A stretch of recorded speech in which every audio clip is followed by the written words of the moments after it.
All right, I am in fabulous Soho, New York City, Manhattan, and I'm here today to ask certain businesses whether or not fashion is dead, being one of the fashion capitals of the world. So why don't we do that?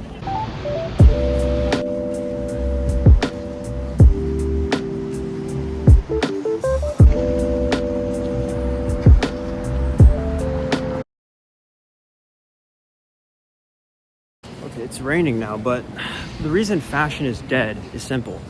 Everything is a regurgitation of the past. All the trends, the pointy glasses, the clout goggles, baggy jeans, baggy pants, all these things existed in different eras, like the 60s with the pointy glasses, 90s with baggy stuff. And Uggs now, they were in the 2010s. For some reason, they're just more popular. Like if you look at these two women on the left, they're wearing the exact same thing that we see women wearing nowadays. Because back in the 90s, that's when this baggy trend really originated. The baggy jeans, the Jenko jeans, baggy sweaters. And now it's the same thing. We have the two women on the right, part of the Elle magazine from the 2020s, wearing the baggy jeans and also sharing the same, slim cut top, that tight t-shirt. So again, there's really no difference because nowadays fashion is just a recycling process. We're recycling past trends, past, fads, and we're bringing them into the mainstream. There's no evolution, there's no progression. It's just this regurgitation. Okay, I'm in front of Pink Yodo. Is that how you call it? Yeah, Pink Yodo. We're about to interview a nice cashier here. So we have, what was your name? Nita. And I was going to ask her about how fashion is dead and whether or not she sees being, kind of like a regurgitation of the past and how things are just constantly recycled. So what do you think about that? I do think that fashion right now at this point is rebranding the vintage, and I think old stuff coming back in fresh and more maybe creative ways. Yeah. But it's definitely nothing that we haven't seen, or the brands that we haven't seen in a while. I just think they're just recreating it in a better versions.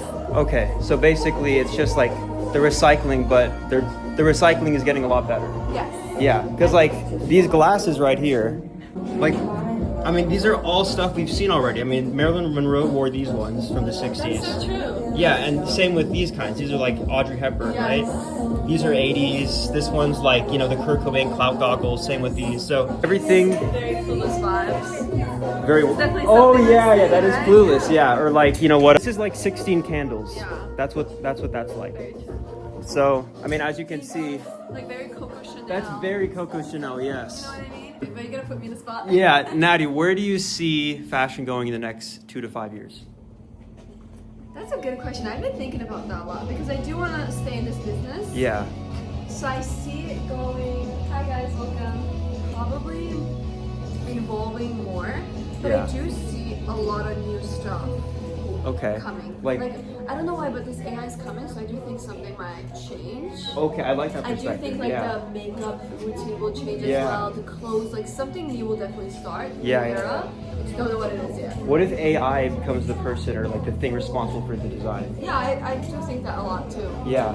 But I don't think the physical work will be exchanged by AI anytime soon. I do think the computers will. Yeah. But anything connected to style and styling people, I Yeah. don't think that will be changed by AI. Yeah, anytime that's a good soon. point. It's way too much of a handwork, just like farming. Yeah. I think something like things that are made have to be done by humans, hands, brains, Yeah. and psychology that will not. Because it's the human touch. It's just like music. Exactly. All right, I'll let you get to it. Thank you. And just like Natty said, or Natty, at Pink Yodo, a lot of the dresses she had were, stuff that was very inspired by, past eras like that, Coco Chanel 60s top, or, the 80s, 16 Candles movie style dress. So, it goes to show that fashion nowadays is really being, overtaken by this, AI style regurgitation of, past design movements, past eras of fashion. Nothing's really new anymore. There's no progression. There's no, building upon, the people that came before you. Like Ted Gioia, who I mentioned in my last video, the free market capitalism one, where he talked about new romanticism. He has another lecture where he talks about, the works of Arthur Danto, who's a professor at Columbia in philosophy and also an art critic. And what Danto said basically was that, the end of art is here. And he said this in 1999, I think. And what he meant was that, art isn't progressing. i.e. fashion isn't progressing. He wrote this essay at the end of the 1980s called The End of Art. And in this essay, he made a very bold statement. He said, the history of art is coming to an end. The history of art is coming to an end. Now, what does he mean by that? Does he mean that people are going to stop painting? No, he doesn't mean that. Does he mean that people aren't going to make any more good paintings, that all the good paintings are done, there are just lousy paintings going to happen in the future? No, he doesn't mean that either. What he is saying is that the history of art as a historical progression is coming to an end. And what he means by this is for the last 500 years, we've viewed art as something like a science, that it progresses. And the idea is that each generation has certain artistic techniques, and they give it to the next generation, who add a few more techniques of their own. They improve it. They expand it. And then that generation gives it on and on. And each generation adds new techniques, and art progresses almost as a science. There is a progression in art. But what Danto says is this stopped in the 1950s and the 1960s. Art stopped progressing. Art continued to change, but it changes the way the weather changes out there. It's no longer a progression. And so what Ted is referencing, what he's referencing regarding Danto's work, is that there's really no progress, no coherent direction in art anymore. It's just this random change, just like the way the clouds change in the sky. You don't know what's going to happen. It's completely random, and there's no definitive pattern. And so that can be extrapolated to the world of fashion because, first of all, fashion is a form of art, and because it's what we're seeing right now. It's all the past trends that are becoming present trends. Baggy pants, pointy glasses, square glasses, etc. And so it's important to realize that, if you take into consideration Danto's theory, you really do see how it becomes tangible in the realm of fashion. We're not building upon the techniques of the great designers and great artists in fashion from the past, like, Giorgio Armani or, Coco Chanel or Salvatore Ferragamo. Everything now is just this recycling. And that's what all the big fashion brands are doing now. I mean, baggy is like the coolest thing ever. Having, like the Adidas Samba style, like super closed-toed sneakers, like those existed in the 2000s, and now every major fashion house is doing that. So there's really no borrowing of techniques and expanding on them. It's just a borrowing of past trends and continuing them. So this leads me to the second part of this video, which has to do with microtrends. So microtrends, I'm sure as you guys all know, are pretty much just small little subcultures, small little niches that start out on social media usually, or TikTok, and eventually they work their way up until they reach a peak of adoption where a lot of people start wearing them, and they ultimately get commoditized by corporations and they start getting sold to the mainstream.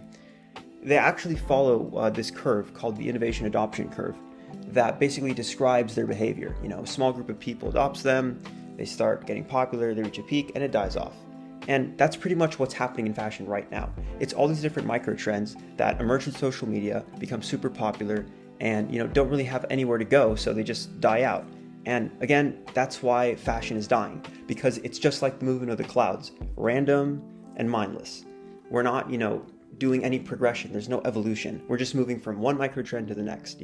Before it was F1, for example. A lot of people started wearing that in 2023, 2024. You even had, F1 partner with PacSun ultimately, and you had the racing jackets, the racing hats, and now we're seeing that with Gorpcore. We're seeing that, with like Arc'teryx, North Face, the puffy jackets. All right, can I focus? Let's see. There we go. I'm in front of the Arc'teryx store in Broadway, or on Broadway. Oh, I'm in everyone's way, but we're gonna ask some of the associates about what they think about Gorpcore and microtrend. I have, what is your name? Kita. All right. So Kita, what do you think about Gorpcore and like climbing gear and like the progression of that in fashion? I think it definitely had its top of the bell curve, and I think it's definitely dying down.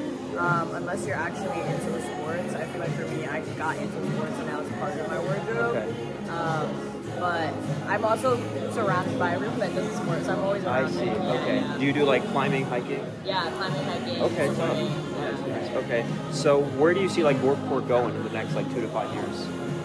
Probably not as mainstream. Okay. I mean, I feel like everyone's going more towards like trying to look high fashion. Yeah. Like suits, Margiela. That's very true. Yeah. Like Zara. Yeah. Like if you want to aim like fast fashion and everything like that, it would Yeah. probably be Zara. Okay.